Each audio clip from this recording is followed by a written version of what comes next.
할렐루야, 반갑습니다. 하나님께서 주시는 말씀 가운데서 은혜를 충만히 받는 귀한 시간이 되시기를 주의 이름으로 축원합니다. 이 사람이라고 하는 존재는 아주 특별한 존재입니다. 왜냐하면 이 마음이라고 하는 것 때문에 때로는 무엇인가 할 수 없는 것 같은 상황에서도 무엇인가를 이뤄내기도 하고, 어떤 때는 마음 때문에 한 발자국도 앞으로 나아가지 못하기도 하는 마음의 상황에 따라서 열매와 그 모습이 달라지는 그런 존재이기 때문에 그렇습니다. 비록 겉으로 보이는 모습은 먹고 입고 마시는 일에 집중하고 또 권력과 탐욕과 또 쾌락에 집착하는 것처럼 보이지만, 사실은 모든 일이 영혼과 마음에 문제가 있기 때문에 무엇이라도 해서 때로는 일단 현재의 어려움과 답답함이라도 당장 잊어버리고 또 어떠한 영혼의 갈증을 해결해 보려고 많은 사람들이 노력을 하고 있는 것입니다. 우리의 보여지는 모습이 때로는 우리의 참된 모습이 아닐 수도 있다는 것을 우리가 생각해 볼 필요가 있습니다. 겉으로 쾌활해 보이지만 사실은 그 안에서는 울고 있는 사람들이 많이 있습니다. 사실 그러한 심적으로 아파하는 사람들 사실 우리가 많이 보고 있습니다. 영적으로 죽어가는 사람들 이 땅에 너무나 많이 있습니다. 그리고 더 중요한 사실은 어쩌면 그러한 마음과 영혼의 문제에 있어서 해결받지 못하는 사람 중에 한 사람이 어쩌면 바로 나 자신일 수도 있겠다라고 하는 것입니다. 예수 그리스도를 믿고 있는 우리들이 정말로 영적으로 거듭나고 우리의 마음이 주님의 마음으로 새로워졌느냐, 우리의 성도로서의 삶에 있어서 너무나도 중요한 문제인 줄로 믿습니다. 그렇다면 우리가 가지고 있는 이 심령의 가장 큰 문제가 무엇이겠습니까? 성경의 표현대로 이야기하자면 강팍한 마음입니다. 굳어져 있는 마음입니다. 그리고 또 상한 마음이라고 할 수가 있습니다. 제가 목회를 하면서 가장 대하기 힘든 분들이 어떤 분들이냐면 성격이 강한 분이 아닙니다. 배운 것이 없어서 잘 이해하지 못하는 그런 분이 아닙니다. 욕을 잘하시는 분도 가끔 있을 수 있지만 그런 분들을 대하기가 어려운 것이 아닙니다. 제일 목회하면서 상대하기 힘든 그런 성도는 마음의 병이 심하게 된 그런 분들입니다. 마음에 병든 사람은요, 보이는 것을 보이는 그대로 받아들일 수가 없습니다. 들려지는 말 그대로의 어떠한 내용을 자기 것으로 만들지를 못합니다. 자기 자신이 지금 해야 되는 어떤 말을 정상적인 방법으로 표현하지 못합니다. 대화를 하지만 대화가 되지 않는 것입니다. 무엇인가 좋은 것을 사고 먹고 마시고 하지만 그것이 자기 것이 되지 못하는 것입니다. 교회에 나오지만 하나님과 교제하고 하나님의 자녀로서의 삶을 누리지를 못하는 것입니다. 마음이 굳어있는 사람이야말로 너무나도 대하기 힘든 사람입니다. 여러분도 아시다시피 감기에 걸린 사람들은요, 본인의 의지하고 상관없이 같이 마주하고 있다 보면 기침을 하고 또 기침하다 보면 침이 튈 수밖에 없고 대화하면서 정상적인 의사소통이 되기 힘들 때가 많이 있는 것입니다. 기침을 많이 하다 보면 집중력을 잃어버리게 됩니다. 마찬가지로 영혼의 질병에 빠진 사람들도 똑같은 모습을 보입니다. 집중력이 없습니다. 예전에 한 2, 3년 전인 것 같습니다. 제가 한 번은 기침이 심하게 나서 한 6개월 이상 제가 기침을 꾸준히 했던 기억이 있습니다. 그때 정말 제가 모르긴 몰라도 안 먹어본 게 없는 것 같습니다. 별의별 걸 다 먹어봤습니다. 무, 팥뿌리, 꿀배, 도라지, 기침사탕, 한약, 양약도 얼마나 많이 먹었는지 모르겠습니다. 정확하게는 모르겠지만 그때 제가 사서 먹은 것들을 다 계산을 하면 교회 건물 하나 살 수 있지 않을까 그런 생각이 들 만큼 정말 별의별 걸 다 사서 먹고 이런 것도 먹을 수 있나 하는 것도 먹어보고 심지어는 새벽 기도에 나오시는 다른 교회 권사님도 뭘 갖다 주시더라고요. 이걸 좀 먹어보라고. 왜냐하면 제가 설교하다가 몇 마디 하고 기침하고 또 몇 마디 하다 기침하고 그랬기 때문에 목회자로서 제가 말씀을 증거해야 되는데 정상적으로 목회하기가 좀 어려웠던 겁니다. 그런데 이것도 먹고 저것도 먹고 했는데 좋다는 걸 먹는다고 쉽게 해결되지는 않죠. 이게 맞는 약일 것이라고 이 사람 저 사람이 내가 효험을 봤다고 하면서 가져다 주었지만 그걸로 효과를 잘 보지를 못했습니다.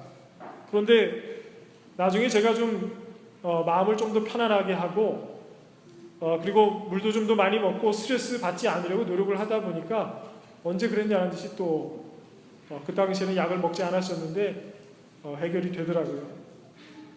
그 당시 뭐가 정말 원인이었는지 제가 의사도 아니고 자세한 건 잘 모르겠습니다. 하지만 중요한 것은 어떤 증상이 문제가 있을 때 그것을 해결하지 못한 상태에서는 해야 되는 일들을 제대로 할 수 없다는 것입니다. 우리 육신의 질병 하나가 문제가 될 때에도 우리가 정상적인 관계를 하지 못할 때가 이렇게 많은데 우리의 마음에 문제가 생겨서 마음의 질병이 생긴다면 우리는 한 발자국도 앞으로 나아갈 수가 없는 것입니다. 우리의 마음의 문이 닫혀 있으면 결코 변화된 삶은 가능하지 않습니다. 그렇기 때문에 무엇보다도 마음의 문제를 먼저 해결할 수 있는 우리 성도들이 다 되어야 될 줄로 믿습니다. 자, 그렇다면 우리의 굳어진 심령, 상한 심령, 앞으로 다가올 문제들에 대해서, 미래에 대해서 두려워하는 그러한 심령들 어떻게 하면 변화된 삶으로 바꿔갈 수 있겠습니까?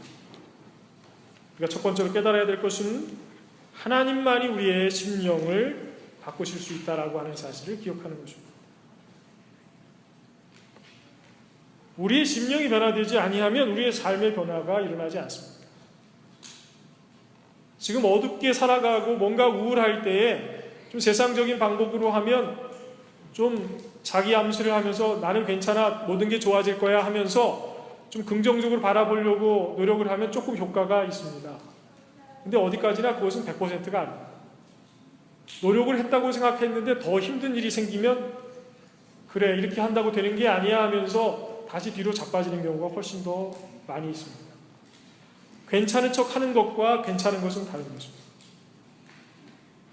근데 기본적으로 인간이 하는 노력이라고 하는 것은요, 겉을 바꾸어서 안에 있는 것들을 숨기는 것입니다. 예뻐 보이려면 우리가 어떤 노력을 합니까? 일단은 화장을 하고 머리를 꾸미고 옷을 새로 사서 입고 뭔가 바깥에 있는 것들을 꾸며서 우리의 모습을 바꾸려고 합니다. 근데 여러분, 정말 이쁜 사람은요, 꾸미는 것하고 상관없이 이쁩니다. 나이 드신 분들이 젊음이 이쁜 거라고 그렇게 하시는 말씀들을 예전에 들었던 기억이 나는데 요즘 청년들을 바라보거나 아니면 뉴스그룹 학생들을 바라보게 되면 그 말이 정말이구나 하는 생각이 듭니다. 그때의 젊은 사람들이 뭔가를 많이 꾸며서 이쁜 게 아니라 그냥 젊어서 그 생기발랄한 그 모습 자체가 밝고 깨끗하고 아름답습니다. 그런데 뭔가 정말 너무나 아름답게 꾸미려고 애를 쓰는 모습을 보면요, 때로는 좀 처절하게 느껴질 때도 있습니다.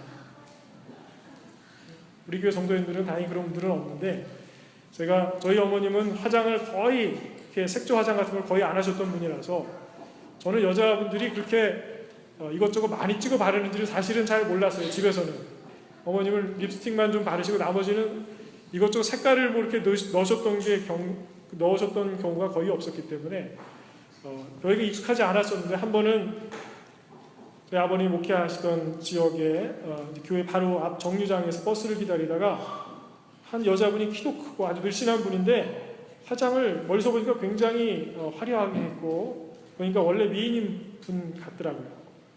근데 버스를 타려고 가서 그 정류장에서 바로 가까이 가서 봤는데 깜짝 놀랐어요. 얼굴을 제대로 쳐다보기가 힘들더라고요. 눈을 한 대 어디서 맞은 줄 알았어요. 저는 이게 양쪽 눈이 그거 아시죠? 그 중국에만 있는 그 팬더 그 모습처럼 눈이 너무 파랗게 자기 나름대로는 굉장히 특별하게 어디 화장을 한 것 같은데 저는 정말로 무슨 일이 있는 줄 알았어요. 지금 생각해 보니까 아마도 그때 그 자매님은 뭔가 일생일대의 중요한 일을 앞두고 가장 아름답게 보여야만 되겠다라고 하는 아주 처절한 생각 속에서 화장을 하셨던 것 같아요. 제 생각에는 그 화장을 걷어버렸으면 굉장히 아름다웠을 그런 분이었어요. 그런데 오늘 살아가는 수많은 사람들이 화장이 아니라 겉으로도 웃는 것도 말하는 것도 괜찮은 것처럼 좋은 것처럼 상냥한 것처럼 얼마나 많이 치장을 하고 살아가는지 모릅니다. 그런데 그렇게 살다 보면요, 나중에는요, 기뻐서 웃는 것이 아닌데 자꾸 웃다 보면요, 입가가 여기가 떨리게 돼 있습니다. 긴장해서. 원래 웃는 게 아닌데 자꾸 웃는 척을 하다 보니까 진실이 아닌데 진실인 것처럼 행동하다 보니까 결국은 그러한 모습이 드러나게 돼 있습니다. 그래서 연예인들이 힘든 겁니다. 연예인들이 사람들 앞에서 즐거운 척하고 다른 사람들을 웃기고 아름다운 모습을 보이기 위해서 정말로 몸부림을 치다가 집에 돌아와서 자기 얼굴을 돌아다 보면 전혀 내가 지금 웃을 일이 없는 상황입니다. 밖에서 사람들은 내가 모든 사람하고 다 친하게 지내고 성격 좋은 사람으로 알지만 나는 지금 내 가정에서 내 아내하고도 제대로 대화하지 못하고 내 자녀들하고도 올바른 소통을 하지 못하고 나를 지으신 하나님 앞에서도 온전한 천국 백성의 모습으로 살아가지 못하고 있는, 나는 지금 뭐하고 있는 것인가 고민하게 되는 거예요. 우울한 것입니다. 인생의 괴리감 속에서 이렇게도 저렇게도 하지 못하는 것입니다. 변화되려고 몸부림치지 않는 사람이 어디 있습니까? 다 노력하고 있습니다. 노력의 모습이 다르지만 다 노력하고 있습니다. 그러나 여러분, 문제는 우리 스스로 새로운 마음을 먹는 것으로는 충분하지가 않다는 것입니다. 새로운 마음을 먹어보십시오. 작심삼일이라는 말 들어보셨죠? 사람이라는 존재가 결단을 하고 노력을 하면 뭔가 변화의 모습이 보이기 시작하긴 하는데요, 대개의 경우에 벌써 3일만 지나도 마음이 흔들리고 때로는 결단했던 것을 다시 걷어들이고 과거의 모습으로 돌아가는 경우가 태반입니다. 그게 우리의 모습입니다. 환경이 바뀌면 사람이 바뀌는 것 같아 보입니다. 하지만 여러분, 그 환경이 우리를 바꾼다고 생각하는 우리의 마음은 끊임없이 상황이 바뀔 때마다 이리로 저리로 흔들리게 되어 있습니다. 성도는 하나님과의 관계가 지속되지 아니하면 아무리 성실하고 능력이 있고 착해도 그것으로는 족하지 않은 것입니다. 인간은 자기 자신의 고집으로 망한 존재입니다. 아담과 하와를 통해서 우리가 볼 수 있는 인간의 참된 모습은요, 노력하지만, 성실하지만, 땀 흘리지만, 최선을 다하지만, 그러나 언제나 그 고집 때문에 망하는 존재입니다. 아담과 하와가 그랬고, 아담과 하와의 자녀들이 그랬고, 인류의 조상들이 보여줬던 모든 모습을, 그들이 넘어지고 실패했을 때 다 그들의 고집 때문에 그랬습니다. 자신의 판단과 경험과 계산으로 인해서 사실은 이미 크게 망했던 것입니다. 우리의 느낌과 우리의 마음은 언제나 우리의 발목을 잡습니다.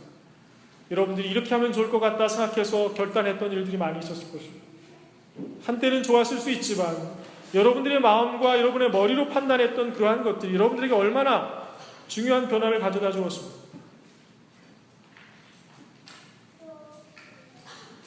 사실은 우리 자신이 우리를 변화시켰던 적은 한 번도 없습니다. 피조물인 우리 인간이 바뀌려면 결국은 우리를 창조하신 하나님의 손으로 인해서 고침을 받아야만 되는 것입니다. 하나님께서 우리를 고쳐주셔야 하는데 몸을 고치는 게 아니라 우리의 심령을, 우리의 마음을 바꾸어 주셔야만 되는 것입니다. 그래서 하나님이 문제 많은 우리의 심령 가운데 새 마음과 그리스도의 마음을 부어주시겠다라고 하는 것입니다. 주님이 우리에게 주님의 마음을 주시고 주님이 우리의 굳어진 마음을 풀어주셔야 우리가 새로워지는 것입니다. 여러분, 놀랍게도요, 사람이 바뀌어주면 공동체가 바뀝니다. 그리고 그 사람이 바뀌기 위해서는 마음이 심정이 바뀌어져야 합니다. 아버지의 마음이 바뀌면 가정의 모습이 바뀌어지게 되어 있습니다. 왜 우리 가정은 이 모양이야? 라고 생각하는 때가 있으십니까? 그때에는 정말로 필요한 것 한 가지가 있는데, 그때는 바로 주님의 마음으로 우리의 마음이 바뀌어지는 것, 그것이 우리에게 필요한 것입니다. 주님이 주시는 마음으로 새로워져야 되는 것입니다. 그냥 더 웃고 더 긍정적으로 생각하는 것, 그것은 세상 사람들이 이미 매일매일 실패하고 있는 모습입니다. 그것으로 족하지 않습니다. 좋은 척해서 되는 것이 아니라 정말로 좋아져야 되는 것입니다. 정말로 주님의 눈으로 보면서 우리가 사랑하지 못했던 사람들이 사랑스러워져야 되는 것이지, 그래 사랑스럽다고 생각하자, 사랑한다고 말이라도 하자, 그것으로 되는 것이 아닌 것입니다. 예전에 한 다큐에서 보니까 미국에 있는 제미교포 한인 CEO 한 분이 You can do, why not me? 뭐 이런 무슨 그 구호를 만드셔가지고 회사 사람들한테 그걸 매일 아침마다 뭐 무슨 또 체조하듯이 뭘 하더라고요. 그래서 제가 저 같으면 그 회사 당장 때려칠 것 같아요. 아침마다 그걸 하면 스트레스 될 것 같은데, 그거를 계속 외우게 하고 웃게 만들고, 그래서 아침부터 웃긴 게 아닌데 서로 막 억지로 웃으면서 우리가 할 수 있다, 너도 할 수 있고 나도 할 수 있고 저 사람도 되는데 나는 왜 안 되냐 하면서 할 수 있다는 생각을 가지고 긍정적인 마음으로 일을 시작하는 겁니다. 그래서 그 회사가 성공적으로 잘 성장하고 그분이 성공적인 CEO가 됐다, 뭐 이런 내용의 다큐였습니다. 그러나 여러분, 저는 그 다큐에서 보여준 그 모습이 정말로 진실을 보여줬을까? 저는 그렇게 생각하지 않습니다. 저는 그 회사에 입사하는 사람이라면 누구라도 그 CEO 앞에서 웃을 것이라고 장담합니다. 그러나 그것이 그 회사에서 일하는 사람들의 가정의 모습일 거라고 저는 생각하지 않습니다. 제가 일본 선교교회 전도사로 전에 있었기 때문에 일본 선교를 몇 번 갔습니다. 일본 사람들과 친구 관계를 가지고 계신 분이 혹시 계신지 모르겠는데, 처음 만나서 대화해보면요, 얼마나 상냥하고 친절한지 모릅니다. 너무나 예의 바르고 친절하고 밝습니다. 그런데 그 모습이 그 사람들의 내면의 얼굴이라고 생각하면 그것은 별단코 틀립니다. 그렇지가 않습니다. 그것은 하나의 민족적으로 가지고 내려온 어떤 습관과도 같은 것입니다.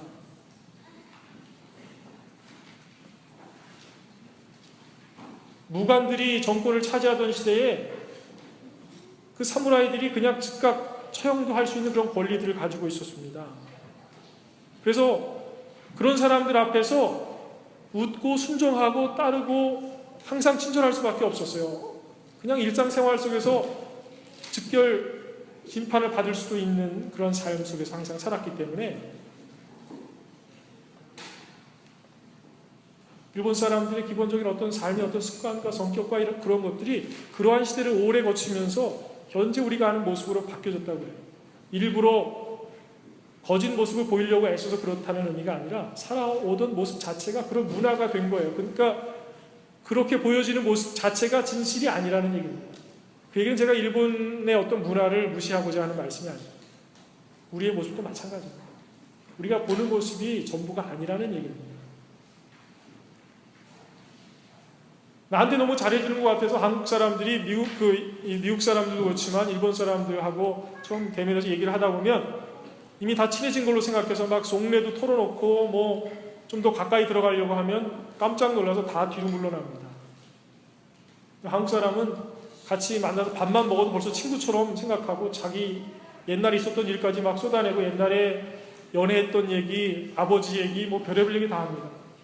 그러면 이 사람은 도대체 나한테 왜 그러나 하고 다 도망가 버립니다.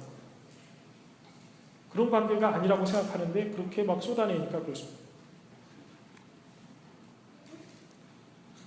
우리들이 보여지는 모습에 집중하다 보면 그러한 삶에, 위선적인 삶에 빠져서 살 수밖에 없습니다. 마가복음 5장에 보면 혈류병에 걸린 한 여인이 사람들로 둘러싸여 있는 예수님 앞에 담대하게 나아가서 질병의 치료를 받는 그러한 내용이 나옵니다. 그 여인은 누가 자기 자신의 삶을 바꿀 수 있는지 분명하게 알고 있었던 여인입니다. 거기 그냥 겉으로만 보면요, 그냥 그 여인은 믿음이 좋은 여인 이렇게만 생각합니다. 그래서 질병을 고침을 받으려면, 삶의 변화가 있으려면 믿음이 있어야 된다, 그렇게 단순하게 생각하는데요. 그러나 그러한 어떤 변화에 앞서서 저는 우리의 마음의 문제가 있다라고 생각합니다. 내가 할 수 있다라고 하는 생각을 포기했기 때문에 예수님께 나아간 것입니다. 예수님을 둘러싸고 있던 수많은 사람들이 그 혈류병에 걸린 그 여인을 어떻게 바라봤겠습니까? 유대인들은 정결법이라고 하는 게 있습니다. 당시의 여인들에 대한 생각이 시대적으로 볼 때 그렇게 긍정적인 생각이 있던 시대도 아닙니다. 피를 흘리는 여인은요, 부정한 여인으로 그렇게 여겨졌던 시대입니다. 사람들 앞에 나서면 안 됩니다. 특히 존경하는 사람, 신앙적인 리더 앞에 나아갈 수가 없습니다. 제사장이나 레위인 곁에 가면 안 됩니다. 왜냐하면 다 같이 부정해지는 것으로, 율법에 따르면 다 같이 부정한 사람이 되기 때문에 그들이 나와서 하나님의 일도 할 수가 없습니다. 그래서 그러한 여인은 사람들 앞에 나갈 용기를 내지도 못합니다. 그런데 그 여인이, 피 흘리던 여인이 예수님 앞에 나아가게 될 때 어떠한 노력이 있었겠습니까? 사람들의 시선과 그 시대의 문화와 율법, 그것이 지금 중요한 게 아니라고 하는 것을 깨달았던 것입니다. 다른 사람들의 마음과 생각을 중요하게 생각하지 아니하고 내 영이 살고 내 삶이 살고 내 가정이 살려면 나의 마음과 나의 몸과 모든 것을 고치실 수 있는 주님 앞에 나아가야 되겠다라고 하는 것, 정말로 중요한 것을 깨달은 것입니다. 우리의 마음 가운데서 이러한 분명한 변화가 생기기 시작해야지, 그것이 없다면 우리의 마음만으로는 되지 않습니다. 결국은 예수님께 나아갔던 예수님께서 치료해 주셨던 것입니다.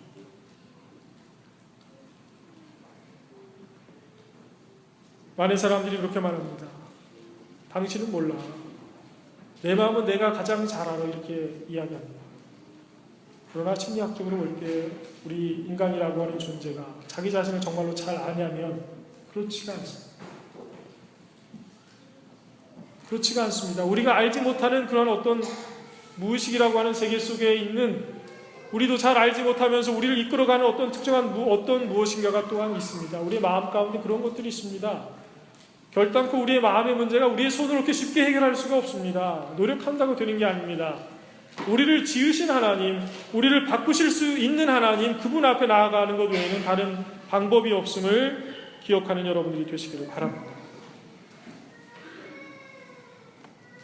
성경을 통해서 볼 때 우리 인류는 자신의 심령이 어떠한 상태인지 잘 알았던 적이 한 번도 없습니다. 어떠한 인물도 없습니다. 어떠한 위대한 인물도 스스로 변화된 사람은 한 명도 없습니다. 다 주님께 나아가서 주님이 변화시키고 주님께서 주시는 일들에 순종하면서 주님이 주시는 마음으로 자기 자신의 심령을 새롭게 하면서 다 변화된 사람들입니다. 모세가 위대한 인물인 것 같지만 모세가 담대한 인물이었습니까? 그렇지 않습니다. 자기 자신이 할 수 없다고 말했습니다. 저는 말도 못합니다. 저는 늙었습니다. 저는 실패한 사람입니다. 사람들이 제 말을 따르겠습니까? 저는 할 수 없습니다. 이렇게 이야기했지만 주님께서 담대하라고 말씀하시는 것입니다. 주님께서 주시는 지팡이를 다시 한번 붙들고 시키시는 대로 순종해서 그 일을 행하라고 말씀하십니다. 주님이 주시는 마음으로 그가 일어서게 될 때 그런 능력의 지도자가 된 줄로 믿습니다. 정말로 여러분의 가정에서 좋은 리더가 되어야 되겠고 직장에서 좋은 리더가 되어야 되겠다고 한다면 주님께로 나아가서 주님의 마음으로 새 사람이 되는 여러분들이 되시기를 바랍니다. 두 번째로, 결국은 심령이 바뀐 사람이 사회의 환경과 가정과 공동체를 바꾼다는 사실을 기억하시는 여러분들이 되시길 바랍니다. 히브리서 3장 7절 이하의 말씀을 제가 읽어드리겠습니다. 그러므로 성령이 이르신 바와 같이 오늘날 너희가 그의 음성을 듣거든 광야에서 시험하던 날에 거역하던 것 같이 너희 마음을 완고하게 하지 말라. 거기서 너희 열조가 나를 시험하여 증험하고 40년 동안의 나의 행사를 보았느니라. 그러므로 내가 이 세대에 노하여 이르기를 그들이 항상 마음이 미혹되어 내 길을 알지 못하는도다 하였고 내가 노하여 맹세한 바와 같이 그들은 내 안식에 들어오지 못하리라 하였다 하였느니라. 형제들아, 너희는 삼가혹 너희 중에 누가 믿지 아니하는 악한 마음을 품고 살아계신 하나님에게서 떨어질까 조심할 것이요, 오직 오늘이라 일컫는 동안에 매일 피차 권면하여 너희 중에 누구든지 죄의 유혹으로 완고하게 되지 않도록 하라. 우리가 시작할 때 확실한 것을 끝까지 견고히 잡고 있으면 그리스도와 함께 참여한 자가 되리라. 아멘. 히브리서 기자가 우리에게 증거해주고 있는 중요한 내용은, 우리가 광야에서 시험받던 이스라엘 백성들의 그 시절의 상황처럼 우리가 마음이 완고해져서 우리가 하나님을 시험하려고 하고 우리가 결단해서 우리의 노력으로 문제를 해결하려고 했을 때, 다른 표현으로 하자면 우리의 마음이 아직도 굳어져 있었을 그때에 결국은 우리는 제대로 된 열매를 먹을 수가 없었고 실질적으로 변화될 수가 없었다라고 하는 것입니다. 그들은 이집트에서 나왔지만 광야에서 종들처럼 여전히 살고 있었던 것입니다. 그들은 자유함을 입은 백성으로 담대하게 믿음 가운데 주님께서 약속하신 땅으로 나아가야 되는데, 그들의 모습은 여전히 종살이하는 자들의 모습하고 다르지가 않았던 것입니다. 그들은 마음속에 소망이 넘치고 희망이 넘쳐야 되는데 그들의 마음속에는 두려움이 넘치고 있었고, 그들은 하나님께 대해서 불신 속에서 하나님이 어떻게 이러실 수 있습니까? 라고 하는 불평과 증오로 가득 차 있었습니다. 그들의 눈에는 왜 우리가 여기서 제대로 먹지도 못하고 있느냐, 옛날에 이집트 시절로 돌아가면 오히려 때를 따라서 고기를 먹던 때도 있었고 일하다가 쉴 때도 있었는데 여기서 이렇게 줄여 죽고 여기서 이렇게 힘들어하고 이게 뭐 하는 것인가? 그들은 하나님이 약속의 땅을 보여주셔도 그들이 보는 것이라고는 메마른 땅과 물 없는 곳밖에 없었습니다. 왜 그렇습니까? 그들의 마음이 완고해졌기 때문입니다. 히브리서 기자는 우리가 가지고 있는 문제의 정곡을 찔러주고 있습니다. 우리가 항상 마음이 미혹되어서 길을 알지 못했다라고 하는 것입니다. 우리가 믿지 못하는 악한 마음을 품다 보니까 하나님으로부터 멀리 떨어져 있을 수밖에 없고, 그래서 항상 외롭다고 느낄 수밖에 없다는 것입니다. 우리가 목자의 음성, 예수 그리스도의 음성을 듣고 끝까지 그 신앙의 끈을 놓지 않고 믿음으로 그리스도에게 나아갈 때에 우리는 그분의 동행하심을 경험하게 될 줄로 믿습니다. 신앙의 문제는 우리의 마음의 문제하고 밀접한 관련이 있습니다. 여러분, 마음이 굳어진 상태에서는 어떤 것도 할 수가 없습니다. 마음이 굳어져 있으면 아이들한테 음식을 줘도 거기에 사랑을 싣지 못합니다. 마음이 굳어져 있으면 부부가 함께 살아도 그냥 함께 같은 침대에서 누워서 자고 먹고 그리고 일할 때 서로 헤어지는 것뿐입니다. 물리적으로 함께 있다라고 하는 것이지 그들이 사랑하고 있다라고 하는 증거가 될 수가 없습니다. 우리의 마음의 문제를 해결해야만 되는 것입니다.